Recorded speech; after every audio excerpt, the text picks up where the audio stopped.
Trading is a business, not a lottery ticket, not a get-rich-quick scheme. Because here's the thing. You've known how to trade since you were a kid. Think about it. Remember your first lemonade stand? Capital in, capital out. That's the whole game. You understood business before you could even spell it. Heck, I could barely even spell. But somewhere along the line, you got sold a different idea. Private jets, screenshots of insane gains, guys online making this look like a cheat code to financial freedom. Here's the thing. Nobody is selling you the real version. One person, a dark room with 4 monitors, grinding till 3 a.m. while everyone else is asleep with big dreams of making it. Because that version doesn't get clicks. I know, because I was both sides. I was sold the same dream. Then something changed. Today, I'm going to show you exactly what that was. Let's get into it.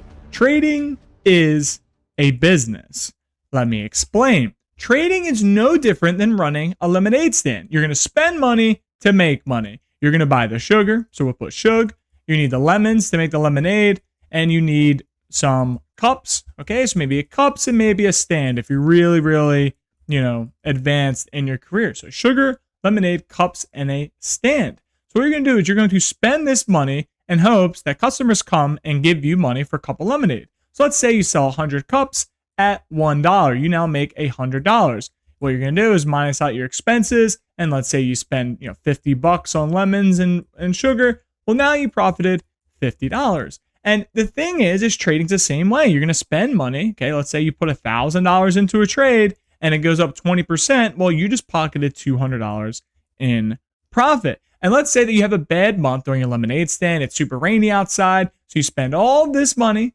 Okay, all this money and you sell 0 cups. Well, now you are now red $50. And let's say that you spent $1,000 on a trade and hey, the market goes against you and you lose $200. It's the same thing. You knew how to trade since the time you had a lemonade stand. There's nothing different. You have to spend money to make money. And traders don't like to accept that. But here's the thing. You were sold a different idea. Every person I talk to when it comes to trading, it's like, oh, right. I tell people I'm a trader. How much money do you make? First question they say, well, that's great, right? I'm glad you're excited. But everyone has sold this idea of private jets and Lambos and all this type of stuff. And look, this sells. I get it because I wanted a Lambo and a private jet too. I don't blame these people. But the problem is no one actually shows the dark side. A lot of times it's just people sitting at their desk with a light on while their kids are asleep. That is what trading really is. It's grinding at night when everyone else is asleep. And this was me. I thought, hey, I could just join a Discord. I can go slap some signals and I'm going to get rich like everyone else. But it doesn't work that way. And the biggest switch for me was I actually took the time at night. I reviewed my trades. I was studying setups. I played on replay mode for hours. I would see traders that I liked. I would dissect their trades. Where did they enter? Why'd they enter there? Why'd they exit there? The whys behind all of the trades. And this is what brought me to the next level. That curiosity and the hard work is what you are missing from your trading. And I know people don't have time nowadays. Look, everyone's busy. But when you do make it, you're going to have a lot of that time given back to you. So think of it. You spend extra hours now to free up extra hours later. And the biggest thing in my turning point is I started treating trading like a business. Capital in versus capital out.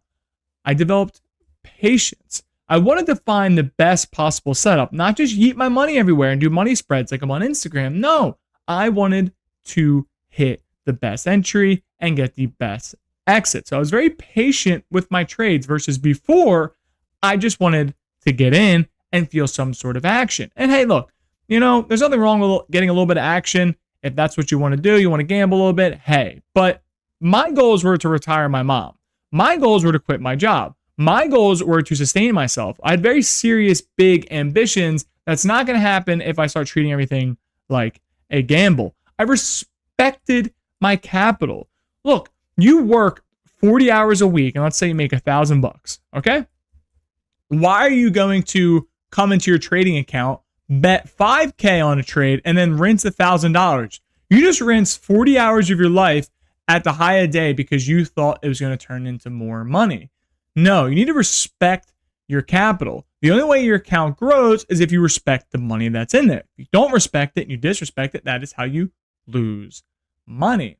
I was greedy with my entries in the best way possible. I wanted the absolute best possible fill, the best possible entry. I was greedy. It could come a penny away from where I was sitting on my buy order, and if I didn't get filled, that's okay. I wanted the exact tick. And that's what you need to do. You need to be greedy with your entries, not, oh, I missed it, let me slap it, and then reverses on you and goes down to the lows. No, be very greedy with my entries. Now, the biggest element I think is going to help you is this. I was focused on one good trade at a time. If I was watching Apple, okay, if I was watching Apple, I was just hyper focused on what Apple was doing. Whether it was a daily breakout, a day 2 setup, day 3 setup, whatever, I was just focused on Apple. I wasn't looking around Discords and going, oh, well, people were talking about Meta, so let me go trade Meta. Because then I'd switch my screens, I'd miss the entry I studied the night before, and guess what? I'd be sad, not make any money. Now I'm red, so I slap Meta, and then I don't make any money again. Focus on one good trade at a time. The biggest problem I had when I was a new trader is off the open, I'd have 5, 6, 7 positions open up all at the same time. And that's way too much, because how are you going to manage it? If the market turns on you, there's no way you can exit all those positions with, grace without getting your butt handed to you. So you need to focus on one good trade at a time. If you make one good trade in the morning, you're done for the day. You make another good trade, you're done for the day. Don't overdo it. It's all about keeping your seat at the table. And when I talk about the old me, this is a classic setup. And I saw a lot of traders do this today, and I wanted to talk about it because I think it's important. The old me, we could see QQQ failed the pre-market high retest. Why did it do that? Well, it's because the daily is bearish, but that's okay. The first hold did not hold, and it broke down and went under the ADMA. We're not going to buy here because it's the ADMA, all right? Because we're below the pre-market high. Just because the ADMA is here, that's irrelevant. We have to get up and over the pre-market high. And what would happen is say I entered right here and then I got stopped out. Okay, small loss. It is what it is. I used to get tilted. I'd be like, how dare you stop me out? I felt entitled to making money, right? It's like, oh, well, I got to make money, right? You know the thoughts that go in your head, right? The demons that talk on your shoulder.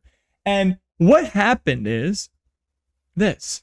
It would dip down to the ADMA. I hit it again, lose money. And then I tell myself, it must be a short. So I'd buy puts.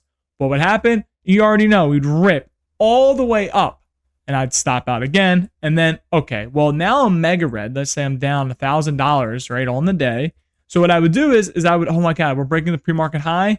Okay, we're not up and over it, but we're trying to break it. Let me just smack right in here and just load it up, big tilted size. What happens? You already know it pulls back to the ADMA very slightly. And since you're overside, your 1K day is now a 5K day. And the rest is history. This was me, okay? Like, you act like I'm some, like a prophet. No, I was the biggest degenerate you could ever meet. Look, I'd come in here, boom, hit here, stop out, hit again, stop out again. Okay, must be a short, stop out again. Like, that's 3 trades deep and I'm down 5K, nothing to show for it, but I'm a trader.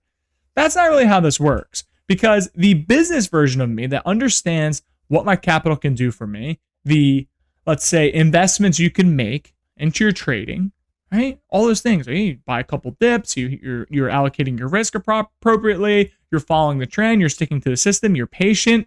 This is the business version of me, not the tilted guy over here who entered here, then entered here, got stopped out, thought it was a short here, got stopped out again, and then jammed the highs, and the smallest little pullback wick on the 10-minute instantly stopped out to watch this thing go higher.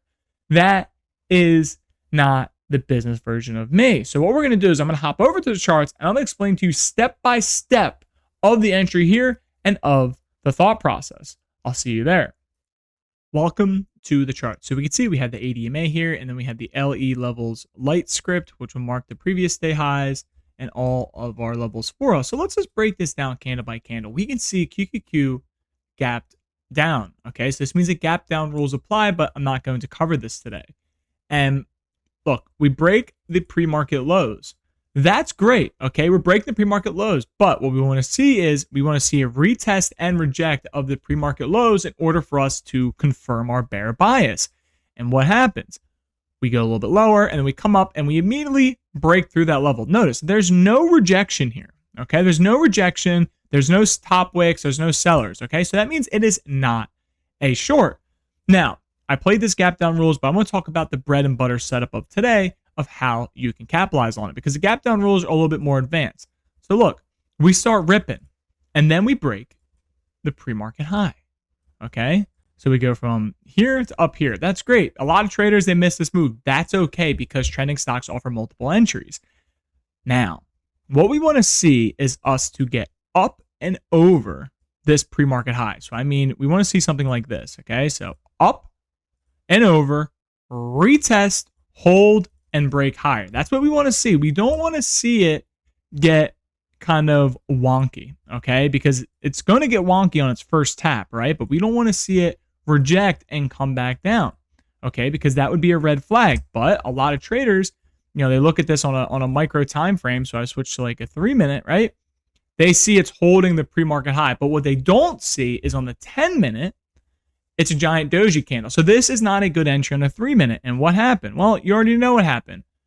You'll see that they eventually get washed out. Okay, but now you can see QQQ is forming a flag. But look at the wicks on the top. Look at the wicks on the top. Okay, there's a lot of sellers sitting in here. Okay, this is not going to interest me in a long. Okay, look at the big picture. Okay, look at the big picture. We are still below the previous day low. So the selling pressure is down. We want nice, clean action for us to take a long, because we know these sellers are here because of the top wicks. What's likely going to happen? Well, they're going to push the stock down and reject it. Okay, this is a high a day rejection.